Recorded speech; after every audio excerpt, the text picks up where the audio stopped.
और फिर आप सभी का स्वागत है। खबरों की ओर बढ़ेंगे। कोरिया से खबर है, जहां जिले में खराब मौसम के चलते खरीदी केंद्र में खुले में रखी धान की बोरियों के भीग जाने की खबर है और बोरियों में रखा धान अंकुरित हो गया है, जिसका सीधा नुकसान समिति प्रबंधक और स्टाफ को भुगतना पड़ सकता है, क्योंकि इस नुकसान की भरपाई समिति प्रबंधक और स्टाफ के जिम्मे होती है।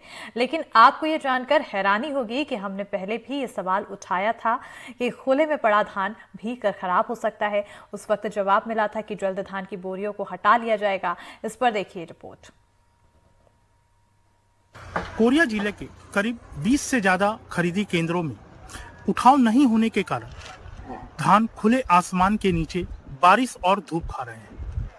खरीदी केंद्रों पर करीब 34% धान जाम है। उठाव सिर्फ एक मिलर द्वारा किया जा रहा है, जिसमें केंद्रों में करीब 92 करोड़ का धान असुरक्षित है। इस समय हम मौजूद हैं सलवा धान खरीदी केंद्र में, जहां आप देख सकते हैं कि ठीक यहाँ की जो धान की स्थिति है वो बहुत ही बद से बदतर हालत में है, जिससे शासन को काफी नुकसान हो रहा है। जिले में पखवाड़े भर से रुक कर कई बारिश से केंद्रों में खुले में रखे धान अंकुरित हो गए हैं। प्रबंधकों का कहना है कि बारिश से 20% धान खराब हो गए। छल्ली में नीचे की बोरियों को फाड़ते हुए धान की जरई निकल आई है, यानी धान अंकुरित हो गए। इसका सीधा नुकसान समिति प्रबंधक व स्टाफ को भुगतना पड़ता है, क्योंकि खरीदी केंद्रों में जीरो शॉर्टेज लागू रहता है। खरीदे गए पूरे धान का हिसाब समिति को देना पड़ता है।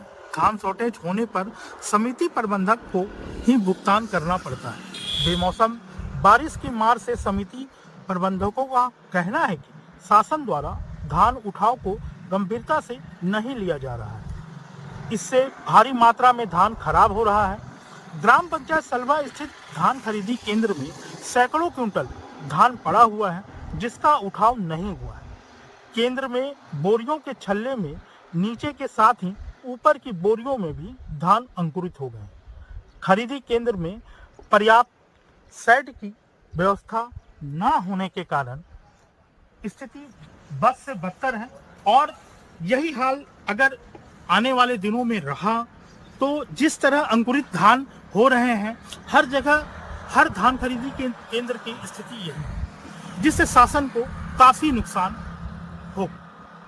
अब आगे देखने वाली बात होगी कि शासन इस और कब ध्यान देती है। एनडीटीवी के लिए कोरिया से मनोज सिंह की रिपोर्ट। अभी 40,000 के लगभग डीओ जारी हो चुका है, तो जल्द से जल्द इसका निराकरण किया जाएगा।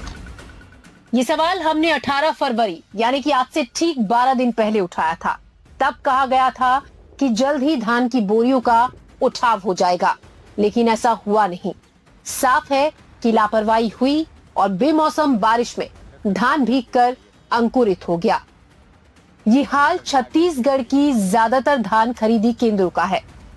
दूर तक फैली अंकुरित धान की बोरियां, ये तस्वीर कोरिया के सलवा धान खरीदी केंद्र की है। यहाँ सैकड़ों क्विंटल धान पड़ा हुआ है। खरीदी केंद्र में पर्याप्त शेड की व्यवस्था भी नहीं है, जिसकी वजह से धान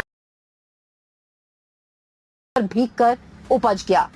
आपको बता दें, कोरिया जिले में 12,42,653 क्विंटल धान की खरीदी हुई है। इसमें अब तक 8,17,642 क्विंटल धान का उठाव हो सका है। वहीं 4,25,010 क्विंटल धान खरीदी केंद्रों पर ही पड़ा खराब हो रहा है। जिम्मेदार विभाग की लापरवाही से ही सरकारी धान का नुकसान हुआ है। अगर वक्त पर उठाव हो जाता तो बारिश में धान भीगकर खराब नहीं होता। कोरिया से मनोज सिंह की रिपोर्ट, एनडीटीवी मध्य प्रदेश छत्तीसगढ़।